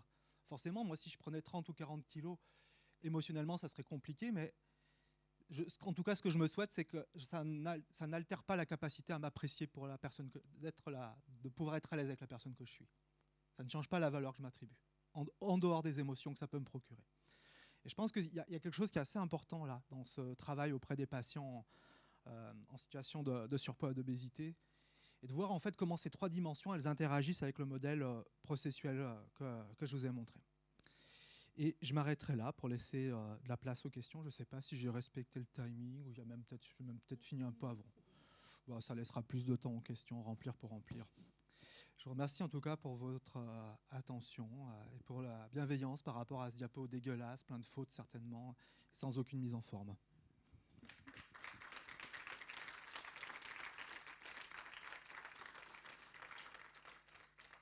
Merci Florian d'être venu pour la deuxième fois, parce qu'on avait fait la troisième journée. Est-ce qu'il y a des questions, des réactions aussi, hein, puisque même si tu as fait un PowerPoint dégueulasse, ça va. Et Céline, hier, me dit, Flo, il faut que je te dise quelque chose, tu as un trou sur ton pull vert, il est là. Donc c'est vraiment imparfait. Hein. C'est vrai que... J'avais que celui-là comme pull vert. J'en avais un autre, mais il est dégueulasse. Donc voilà, imparfait jusqu'au bout, quoi, avec un trou dans mon pull vert. Je l'avais remarqué. Je voulais pas te faire une injonction pour te dire, tu sais, quand même, tu aurais pu t'habiller un peu mieux quand même pour venir à Besançon, mine de rien. Est-ce qu'il y a des questions ? En tout cas, merci parce que les trois dimensions sont souvent brisées. On le voit aussi dans le modèle éducatif. On fait du mieux qu'on peut en tant que parent. De toute façon, il n'y a pas de... Malheureusement, on n'a pas le mode d'emploi parfait. Dans l'éducation nationale, on le voit aussi qu'il y a encore un long travail sur l'estime de soi et puis la confiance en soi. On est encore beaucoup dans les chiffres. Hein. Chiffres sur la balance, chiffres un peu dans tout. Et en tout cas, merci. Merci d'être là. Ouais, puis ce que je pourrais rajouter, c'est, Duncan en a beaucoup parlé, c'est l'importance de la relation thérapeutique. Et cette relation thérapeutique, pour moi, elle va réparer ces trois dimensions. Elle va vraiment réparer. Pour moi, elle a des fonctions de reparentage. C'est-à-dire qu'elle peut réparer, ça demande que le thérapeute il soit à l'aise avec ses propres vulnérabilités. Ça, c'est important qu'il ait fait un travail sur lui-même. Parce que quelque part, qu'est-ce qu'on va faire, nous ? Quand un patient nous parle d'une difficulté, on va faire quoi ? On va être attentif à lui. On ne va pas juger, on ne va pas commenter, on ne va pas lui dire à votre place, on ne va pas lui donner de conseils, on va juste porter une attention. Et donc, quelque part, on va réparer aussi l'estime de soi. C'est-à-dire que la valeur que je vous accorde n'est pas tributaire de vos réussites. On va juste être attentif. Parlez-moi de comment ça s'est passé pour vous. On va avoir une attention qui est constante à leurs difficultés comme à leur réussite, à leur progrès comme à leur retour en arrière. On va réparer ça. Puis la confiance, c'est quelque chose qu'on va vraiment manifester. C'est peu importe les difficultés que vous avez, je sais qu'au fond de vous, vous avez toutes les ressources pour progresser. Je vous le témoigne. Je ne fais pas à votre place. Simplement, je partage avec vous. Et puis, l'affirmation de soi, c'est aussi de les engager à dire « dites-moi ce que vous pensez, ressentez, qui vous êtes » et d'écouter avec une grande attention, de les réouvrir aussi à je suis à l'aise avec la personne que je suis, avec mes pensées, mes ressentis, je suis en mesure de les partager. Donc, vous voyez, la relation thérapeutique est un espace, finalement, de réparation. Mais, vous savez, je crois que dans la relation thérapeutique, tout le monde se dit « oui, mais moi, je suis bienveillant à l'écoute ». C'est un vrai travail, je crois. Moi, je sais pas, ça fait 15 ans que je suis en supervision régulière, tous les mois, là, pour travailler cette histoire de la relation, et que c'est pas rien.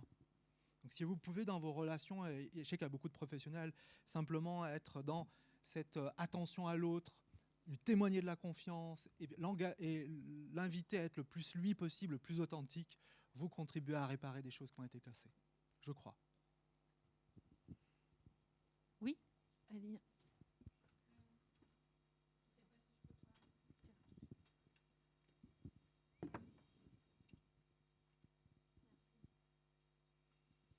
Merci. Merci beaucoup, Florian. Je t'ai déjà dit ce que je pensais, parce que je t'ai écouté aussi ce matin dans l'atelier pour ce partage. Moi, je suis patiente partenaire, je m'appelle Alina Constantin. Et je voudrais en fait faire une remarque sur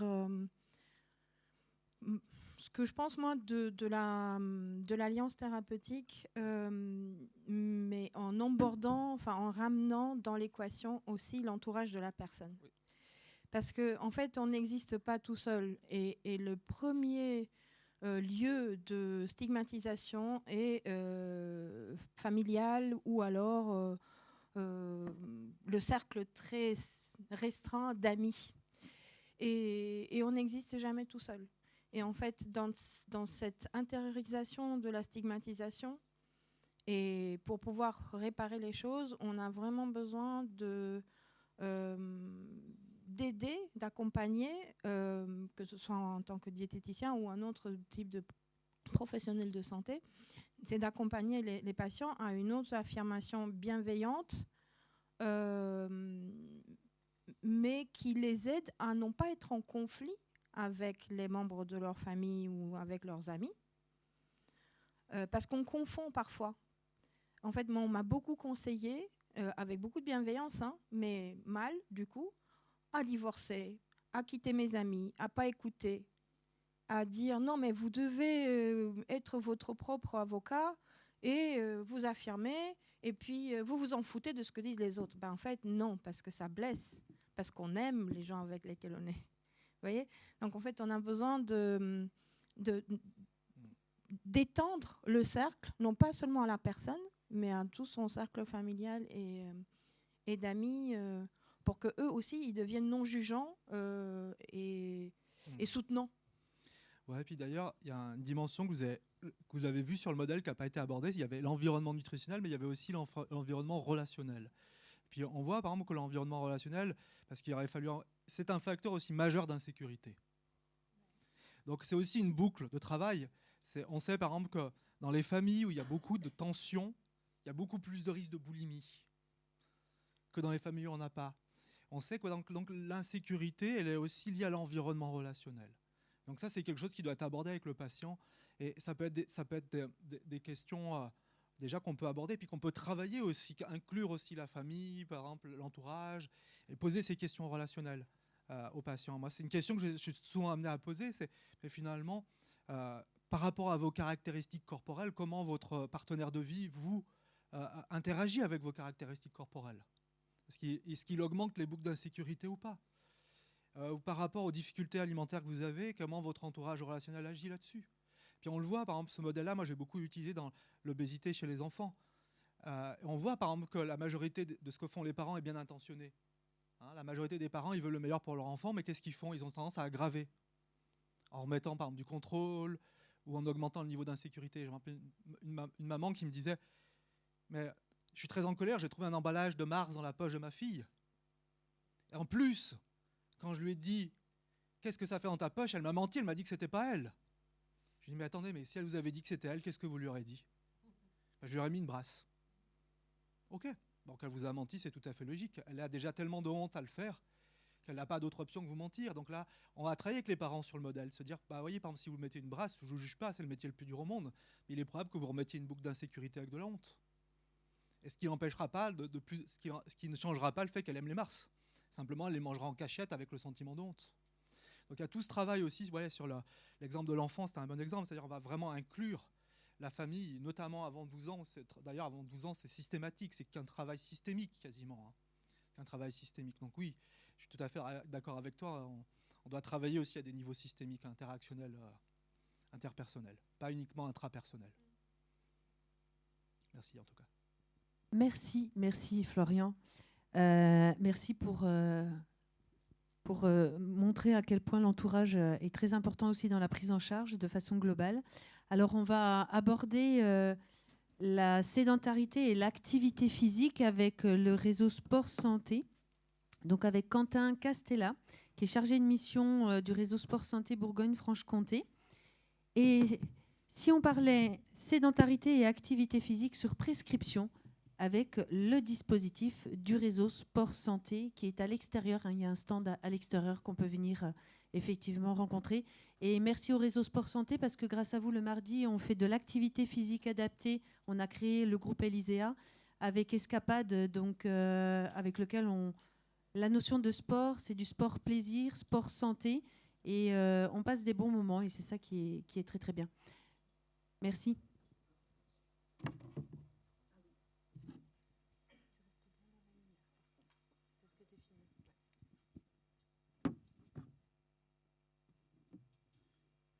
Alors, bonjour tout le monde.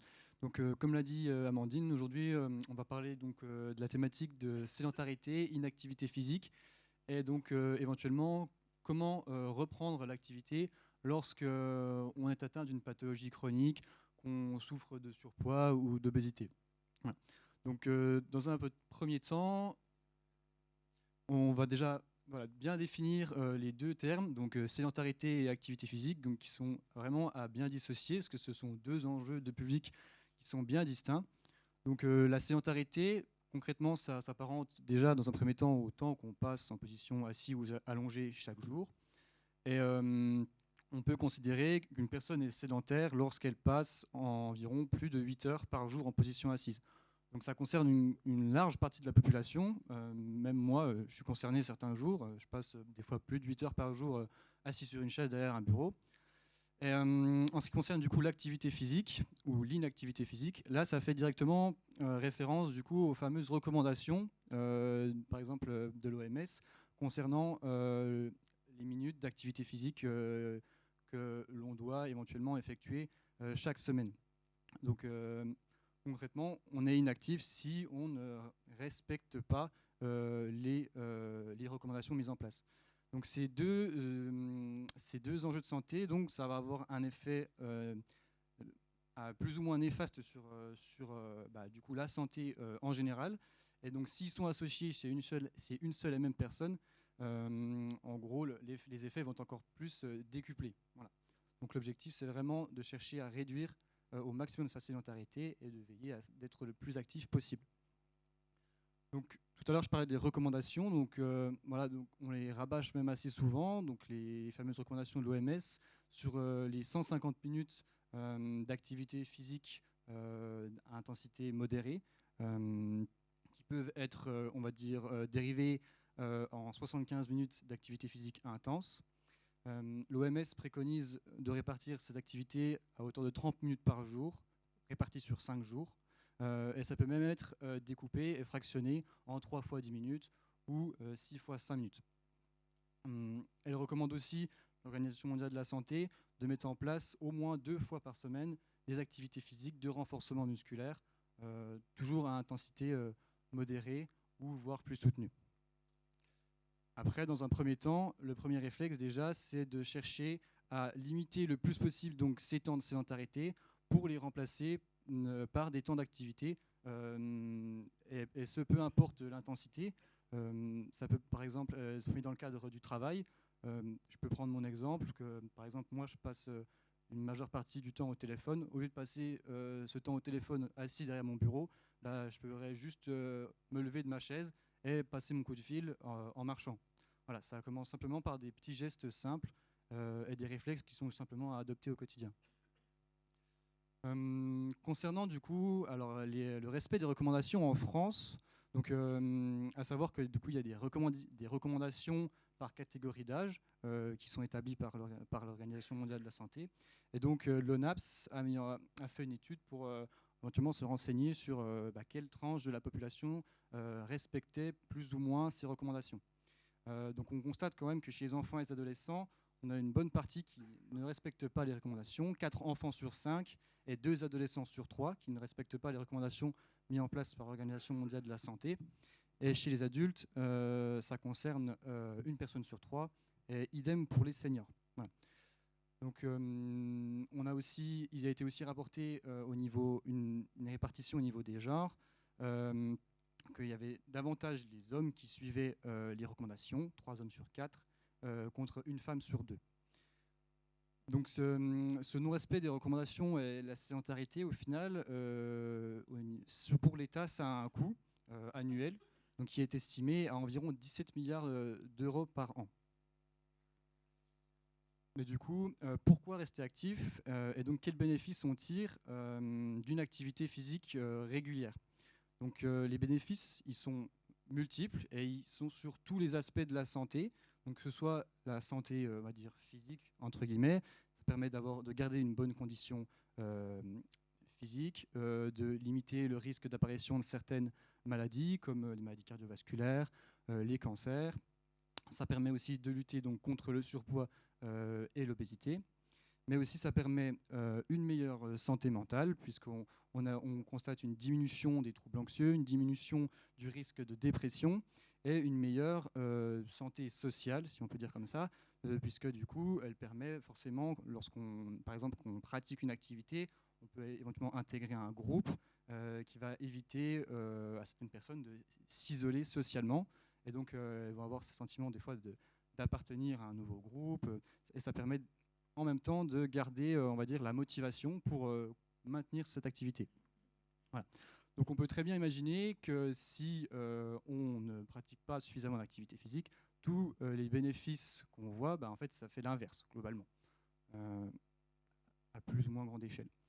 Après, du coup, l'OMS, elle parlait d'intensité modérée. Donc à quoi ça fait référence, l'intensité? Concrètement, l'intensité d'un exercice, c'est la difficulté qu'on ressent à le pratiquer. Donc ça va de faible à très élevé. Et lorsqu'on pratique une activité, pour bien situer, on va dire, l'intensité à laquelle on la pratique, il y a des marqueurs qui existent, donc des marqueurs subjectifs qui sont propres à chacun. Le premier marqueur et le plus simple à mettre en place, c'est que lorsqu'on pratique son activité, en gros, il faut être capable de pouvoir parler, mais pas de chanter. Il y a aussi l'apparition de la transpiration et le fait que cette activité que l'on pratique, on peut la maintenir sur une durée d'environ 30 à 60 minutes. Voilà. Ça, c'est des marqueurs qui se permettent vraiment, lorsqu'on va réaliser un exercice, de se dire qu'on est dans la bonne, on va dire, intensité et qu'il y a des bénéfices pour notre santé à partir de ce moment-là. Maintenant, on va parler un petit peu du coup de l'activité physique pour les personnes qui sont atteintes de pathologies ou en surpoids, qui souffrent d'obésité, etc. Et du coup, comment en fait, c'est des personnes en fait qui rencontrent des difficultés pour mettre en place cette activité et vers qui elles peuvent s'appuyer pour pouvoir mettre en place ces exercices. Donc on va aborder le sport sur prescription et notamment le dispositif PASS qui est mis en place donc, par le réseau Sport Santé. Donc, dans un premier temps, petit rappel sur le contexte. Donc, en 2016, l'État a mis en place la loi de modernisation du système de santé qui permet aux médecins traitants des patients en situation d'ALD. Donc, les ALD, c'est la liste des maladies, donc une trentaine de maladies qui rentrent dans ce cadre-là. Donc, qui permettait aux médecins de prescrire à ces patients-là de l'activité physique adaptée pour que derrière, ils puissent donc bénéficier de cette prise en charge en intégrant donc une activité encadrée à leurs besoins et de manière sécuritaire. Cette loi, elle a lentement évolué au fil des années. En 2022, donc, elle s'est élargie donc, au niveau des bénéficiaires, puisque du coup, c'est plus désormais uniquement les personnes en situation d'ALD, mais aussi toutes les personnes qui souffrent d'une maladie chronique, donc qui sont atteintes d'une pathologie qui dure depuis plus de 3 mois, les personnes qui présentent des facteurs de risque, donc par là rentrent le surpoids, l'obésité, l'hypertension artérielle, et les personnes en perte d'autonomie. Donc là, au final, on a vraiment une très grande partie de la population qui se retrouve concernée par la prescription pour l'activité physique. Et derrière, on a aussi une évolution au niveau des prescripteurs, parce que ce n'est plus uniquement le médecin traitant qui peut prescrire l'activité physique, mais c'est aussi tous les médecins qui interviennent dans la prise en charge du patient. Par exemple, pour le traitement d'un cancer, ça peut être l'oncologue qui peut prescrire l'activité physique adaptée.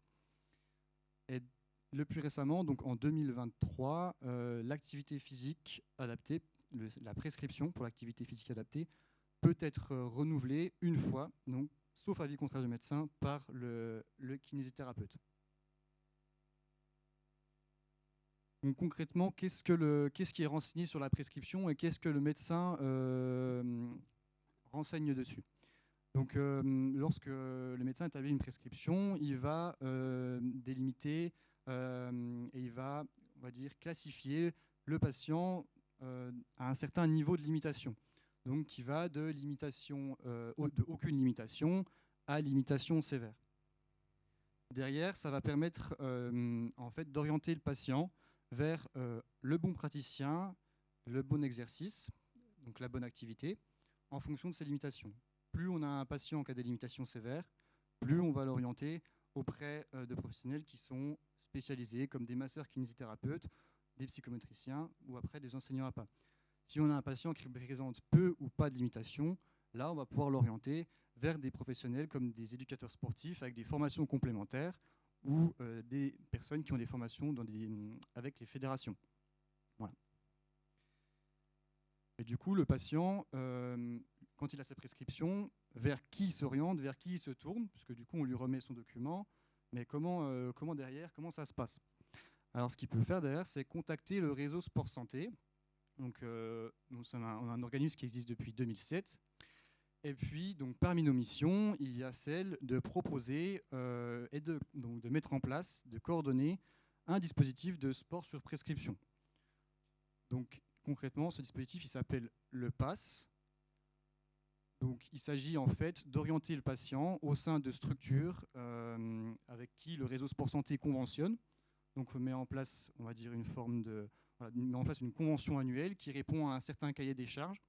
Et derrière, ça permet de s'assurer que le patient va intégrer un créneau qui répond à certains critères. Donc les premiers critères, déjà, c'est le nombre de personnes par groupe qui doit être limité à 10, le professionnel qui doit au minimum avoir bénéficié d'une formation complémentaire dans le champ du sport santé.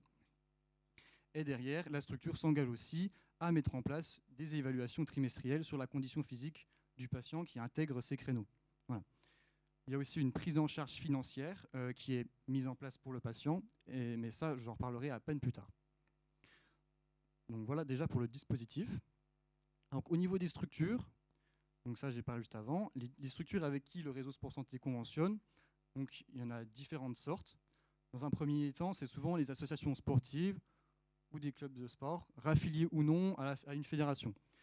Donc concrètement, l'association elle souhaite développer des créneaux d'activité physique adaptée ou des créneaux sport santé en son sein. Donc elle va nous contacter et dans ce cas-là, on va mettre en place la convention si elle répond au cahier des charges. Derrière, on va pouvoir lui orienter des patients quand on aura des demandes sur ce secteur-là. On a aussi des masseurs kinésithérapeutes qui travaillent avec nous, des psychomotriciens ou encore des collectivités, comme c'est le cas avec la ville de Besançon, où il est mis en place, par exemple, 2 créneaux de natation santé à la piscine Lafayette.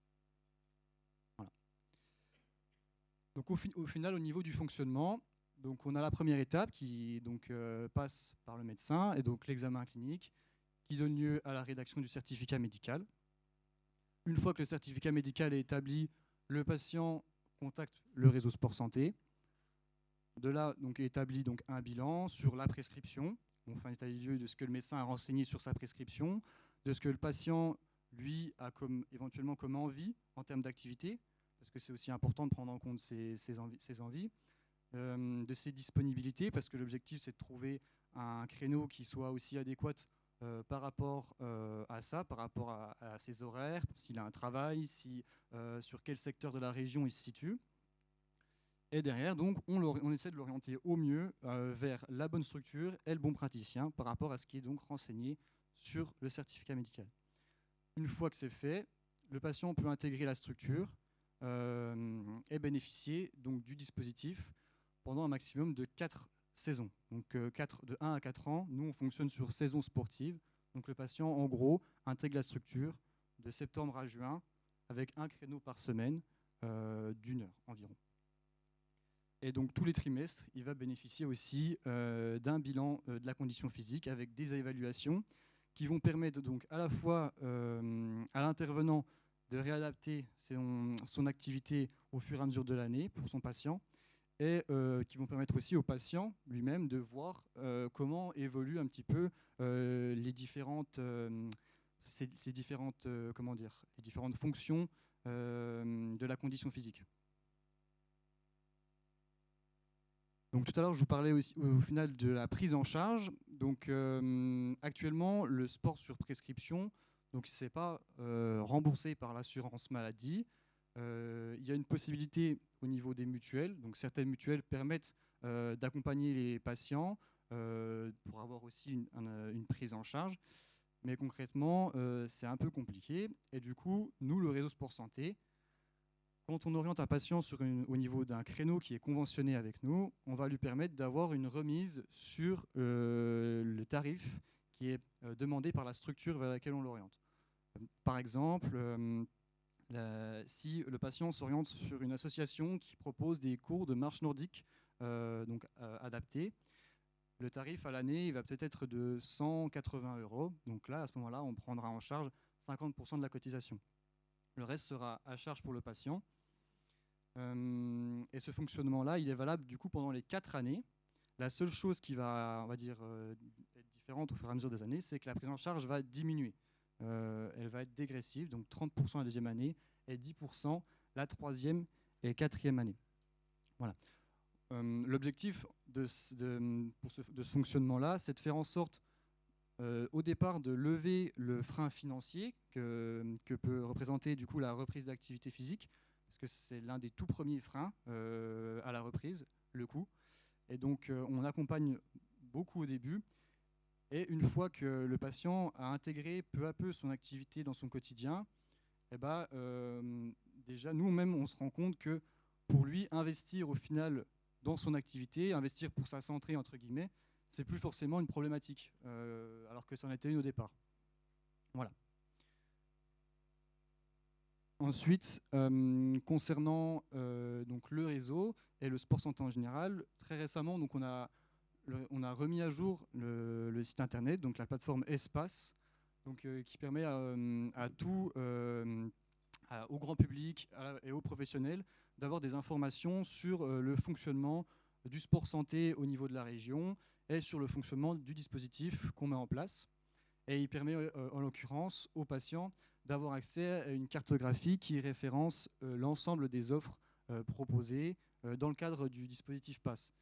Donc ça va déjà pouvoir permettre aux patients souvent de donner un aperçu des activités qui ont lieu autour de chez lui et éventuellement de projeter une inscription derrière. Donc souvent les patients nous contactent, ils n'ont pas forcément d'activité, mais du coup des fois le site permet on va dire, pour eux d'entamer la démarche avant. Et autrement, j'en ai terminé pour la présentation. S'il y a des questions sur tout ça, sur le dispositif, sur le fonctionnement. Déjà, merci Quentin de représenter le réseau. Merci aussi du coup Amandine. Merci bien. Est-ce qu'il y a des questions dans la salle? À remettre le QR code, oui. Moi, j'ai une question, Quentin. Alors, je ne sais pas si tu peux m'y répondre. Depuis que le pass est mis en place, est-ce que vous avez vu une progression du sport sur ordonnance? Et surtout, est-ce que durant toute l'année, en fait, où les patients peuvent bénéficier de l'activité physique adaptée, on sent une émergence dans l'activité physique, ou est-ce qu'on sent une baisse? Voilà, aujourd'hui, est-ce que tu as des informations chiffrées qui nous disent, voilà, depuis la création, qu'est-ce qui se passe? Alors, des chiffres exacts, c'est compliqué de les donner de tête. Tout ce que je sais, c'est que globalement, chaque année, on a un nombre toujours plus croissant de patients qui s'intègrent au dispositif. On a un nombre toujours plus croissant de prescripteurs, qui sont du coup de médecins, qui sont sensibilisés à la prescription. Aussi, ça concerne aussi les structures qui s'intéressent et s'investissent de plus en plus, notamment les clubs sportifs qui s'ouvrent un petit peu à un nouveau public en ouvrant des créneaux un petit peu de sport santé. En fait, ils ouvrent leurs portes en fait, à de nouvelles personnes. Et donc oui, concrètement, ça prend de l'ampleur, on va dire, année après année, quoi. Voilà. Alors c'est déjà un bon dispositif, et puis merci en tout cas au réseau Sport Santé et puis aussi au ministère de la Santé de nous permettre, grâce à une enveloppe financière. Donc tu évoquais aussi les mutuelles, mais il y a aussi la MDPH qui peut aider, et puis aussi les communes, parce que souvent ils ont des enveloppes permettant aux personnes de bénéficier, enfin aux citoyens de bénéficier aussi d'une aide financière. Alors c'est important aussi de le savoir, et généralement les maisons Sport Santé savent vers qui nous orienter. Donc voilà, est-ce qu'il y avait des questions? Est-ce que déjà dans la salle, il y a des personnes qui font des prescriptions du Sport Santé? Oui, Clinique Thérosy à Dijon, Rudy, effectivement, et puis le CSO. Ok, ça c'est important parce qu'en fait, on parlait de la première pandémie qui était l'obésité, la deuxième étant la sédentarité. C'est vrai que d'amener le sport sur ordonnance, c'est déjà un peu mettre un pied à l'étrier sur l'activité physique. Et moi, je peux dire que je suis d'une sédentarité plus. Enfin, je ne sais pas vous, surtout aujourd'hui. Alors, merci en tout cas. Et ce que je vous propose, on va se lever. On va lever la sédentarité, puis on va se faire une bonne petite pause. Et on se retrouvera donc juste après avec la stigmatisation des mots aux actions avec le docteur Rudy Caillet. Donc, bonne pause et puis à tout à l'heure.